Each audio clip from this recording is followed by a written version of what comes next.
અમે ગામ મોડોદરના રહેવાસી છીએ, જ્યાં શ્રીદત્ત સુગર અને સીલ ઓઇલ દ્વારા કેમિકલયુક્ત પાણી તળાવમાં છોડવામાં આવતા હજારોની સંખ્યામાં માછલાઓ મરી ગયા અને કંપનીઓની દ્વારા અલગ પ્રકારની દુર્ગંધ આવવાથી ગામ લોકોનું ત્યાં રહેવું પણ મુશ્કેલ બની ગયું છે। એના માટે એસડીએમ કચેરીમાં આવ્યા હતા અને ત્યાં અમારી રજૂઆત કરી, પણ અમને આશ્વાસન ખાલી આપવામાં આવ્યું છે કે તમારી રજૂઆતને પગલે અમે ધ્યાન દોરશું। કોઈ નક્કર પગલાં હજી સુધી કોઈ લેવામાં નથી આવ્યા। આ સંદર્ભે અમે જીપીસીબી ગાંધીધામ, જીપીસીબી ગાંધીનગર અને મામલતદાર કચેરીમાં કરી છે।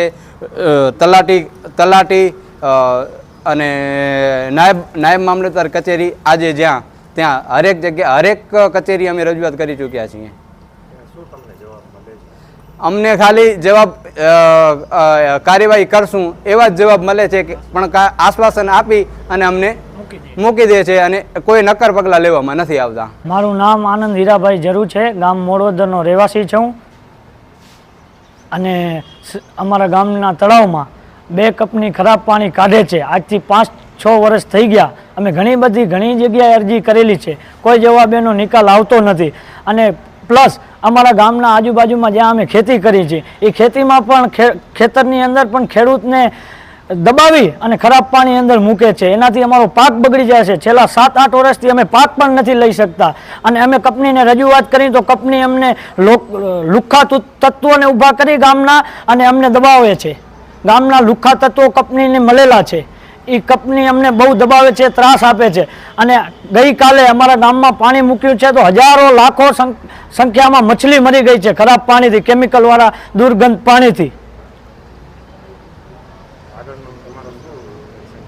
આગળ હવે અમે શું કરી, અમારો કોઈ પણ નિર્ણય લેવામાં નહીં આવે તો અમે છેલ્લે ગામ પણ ખાલી કરી અને બીજા સ્થળમાંથી પહોંચી જશું। હું હરેશભાઈ સવાભાઈ પરમાર, ગામ મોડોદર રહેવાસી। આજ તળાવમાં કાલ 2-3 દિવસથી મછલીઓ મરી ગઈ છે, 2-3 ઢોર ઢકાર મરી ગયા છે। ગામની ઘણી બધી રજૂઆત છે, તો છતાં કોઈ પણ સરકારી કર્મચારી જેમ કે મામલતદાર સાહેબ છે, ડીસી છે, જીપીસીબી ગાંધીધામ છે, કોઈ પણ જગ્યાએ નિર્ણય લેવામાં નથી આવતો। અનેક જગ્યાએ રજૂઆત કરવા છતાં કોઈ પણ પગલાં લેવામાં આવતા નથી। આજે મોડોદર ગામના તમામ સમાજના આગેવાનો, નાના મોટા ભાઈઓ પણ અરજીઓ દેવા માટે આવ્યા હતા। અંજાર મામલતદાર સાહેબ, તાલુકા વિકાસ અધિકારી, એસડીએમ ગાંધીધામ આશ્વાસન મળ્યા છે અમને। મારું નામ આનંદ આહિર છે, હું મોડોદરનો રહેવાસી છું। આજે સમજી લો 2 કે 3 દિવસથી અમારા ગામમાં તળાવમાં હજારો માછલીઓ મરી છે। 2-3 પ્રાણી જે નીલગાય છે, ગાય, ઢોર, ભેંસો, બકરી, અત્યારે બધાને હાનિકારક પાણી પીવા લાયક સમજો ને કે આમ દુર્ગંધ એટલી આવે છે કે, અને એનાથી 200 મીટર જ આગળ સ્કૂલ છે। સ્કૂલમાં જે સમજી લો આજે નાના બાળકો કોઈ સ્કૂલ જઈ નથી શકે એમ, બરાબર। આજ સ્કૂલ મોકલશું ને કાંઈ જો બીમારી થશે તો એનો જવાબદાર કોણ? અમે એટલી બધી અરજીઓ કરવા છતાં કોઈ એક્શન કંપનીઓમાંથી લેવામાં આવતા નથી।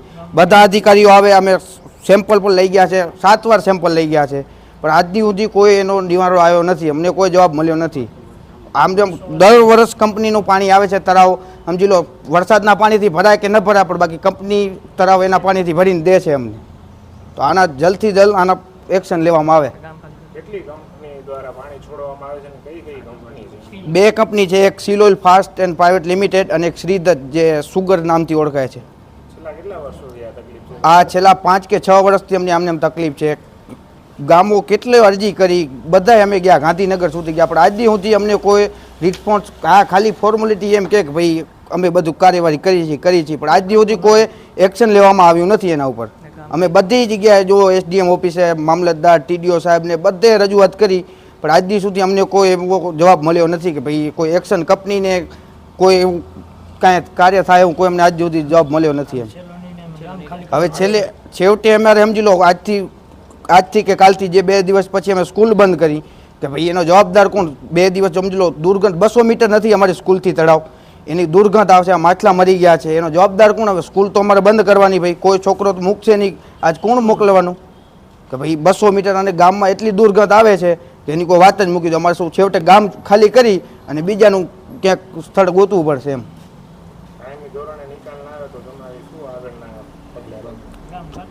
અમારે જે ગામ કે એ પ્રમાણે અમારે બરોબર ને બધા આખું ગામ એક થઈ અને જે ગાંધીનગર જવાનું થાય તો ગાંધીનગર જશું, નહીંતર અહીંયા જો કંઈ ધરણા કરવાના થશે તો અમારા ગામના બધા જે મોટા યુવાનોને પૂછી જે કરવાનું થતું હશે એ અમે કરશું અમારી રીતે.